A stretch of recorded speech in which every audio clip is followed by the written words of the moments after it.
A paz do Senhor a todos. Agora há pouco nós estávamos no pré-congresso dos Tropeiros, que aconteceu aqui na Arca da Aliança no Templo Central, onde nós tivemos a honra de escutar o pregador Henrique Ribeiro. A paz do Senhor, pastor. A paz do Senhor Jesus a todos vocês que acompanham esse vídeo. Que Deus abençoe. Bom, pastor, é uma honra tê-lo conosco. Amém. Eu espero que o Senhor sinta-se abraçado pela nossa igreja e pelo nosso projeto também. Sinta-se à vontade. Bom, pastor, nós iremos iniciar com a primeira pergunta.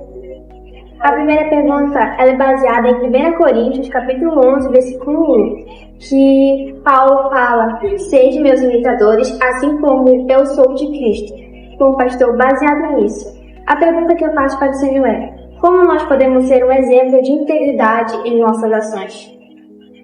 Bom, eu quero nesse primeiro momento agradecer a Deus por esse espaço, né? Tivemos um culto abençoado aqui, de muita palavra, de muito mover do Espírito Santo, e que bom compartilhar esse momento, né? Um momento de comunhão, um momento de compartilhar conhecimento e também a palavra do Senhor. Mas respondendo aqui a pergunta, o maior manual que vai nos levar a esse nível de entrega é a Bíblia Sagrada. Quando Paulo fala para mim e você ser imitador de Cristo, é basicamente as suas obras, o seu perfil, o seu comportamento, a sua entrega. Nós sabemos que Jesus ele é servo dos servos, Jesus ele é alguém que inspira todos nós a termos uma vida não apenas correta, mas uma vida que nos levará para a eternidade. Então Jesus ele é o perfil elevado para a gente seguir. Então o maior manual para isso hoje que nós temos é a Bíblia Sagrada. É a gente observar os pontos aonde Jesus caminhou, o seu comportamento, as suas palavras, a maneira tão doce que ele trouxe o Evangelho a todos nós, ao nosso coração. Então, quando a Bíblia traz essa expressão, é justamente para a gente estar conectado a esse propósito, né? Propósito esse que é um desafio, né? A gente imitar o nosso Cristo Jesus não é uma missão tão fácil, é um desafio, mas Paulo nos assegurou que não é impossível isso acontecer. Então, Cristo realmente, e a palavra de Deus, sendo manual para o nosso coração, nós podemos alcançar essa graça. E, pastor, como que nós podemos aplicar os ensinamentos de Jesus em nossas boas obras para que elas glorifiquem a nossa Pai que está no céu? Pronto. As nossas boas obras, né? Como a gente vai desenvolver isso na nossa vida, né? Nós sabemos que as boas obras de Cristo não foi apenas pregar. As boas obras de Cristo não foi apenas o espiritual que estava tanto nele como nos discípulos que o acompanhavam. Mas essas boas obras estavam também em uma questão muito ligada ao lado humano, ao lado social, ao lado de olhar o ser humano. Não apenas, né, como alguém que vai se encaminhar para a eternidade, mas um ser humano que possui ali sentimentos, emoções, tem uma vida, tem uma caminhada. Então, essas boas obras que Jesus ele deixou para todos nós, para a gente aplicar, para a gente compartilhar, para a gente viver elas, está conectado com um todo, né? Quando eu falo as boas obras, eu falo como um todo. Eu falo tanto o ser humano como um ser espiritual, como um ser humano também um ser social. Então, quando essas duas pontes se ligam, a gente consegue entender as boas obras que o Senhor tem para desenvolver na nossa vida, no nosso cotidiano. Vale considerar que as boas obras de Cristo, elas devem ser imitadas, elas devem ser abraçadas, e todos nós precisamos viver cada dia essas obras. Essas obras, elas são aplicadas na nossa vida, no nosso cotidiano. Não é só um período de tempo. Tem gente que só vive as boas obras e compartilha isso só um período da sua fé. Muitas das vezes isso acontece em festa de igreja, em momento onde o povo se reúne, onde tem pessoas importantes, e às vezes ali a gente consegue desenvolver alguma coisa. Mas a proposta das boas obras, ela está conectada literalmente no dia a dia da nossa fé. Bom, pastor, e a nossa última pergunta é: em Tiago, capítulo 1, versículo 5, diz que se nós pedirmos sabedoria para Deus, Ele nos dará.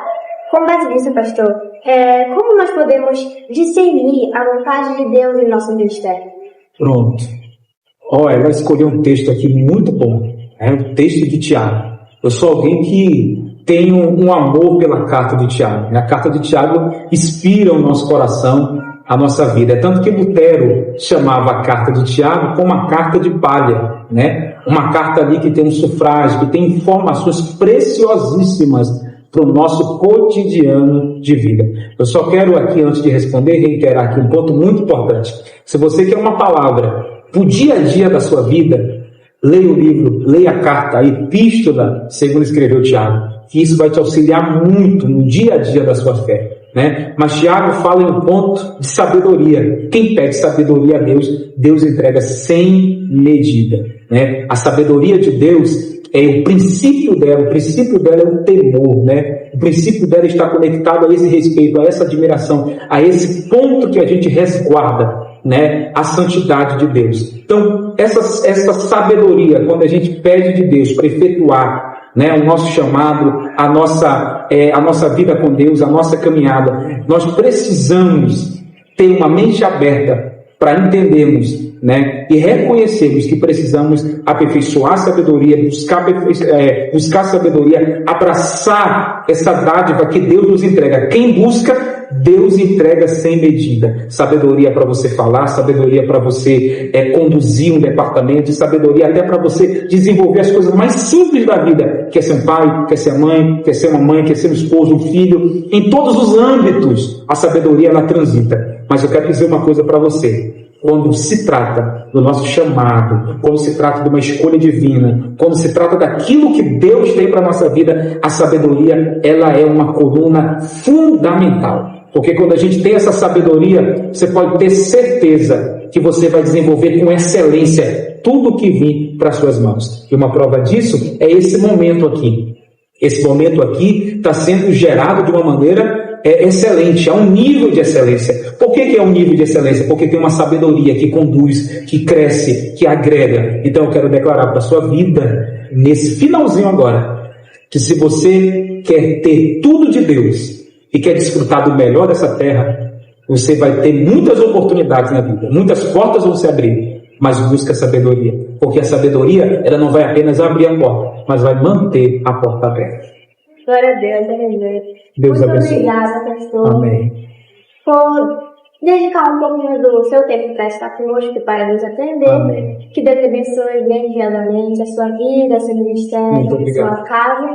E muito obrigada a você que está nos assistindo. E a paz do Senhor a todos. Deus abençoe.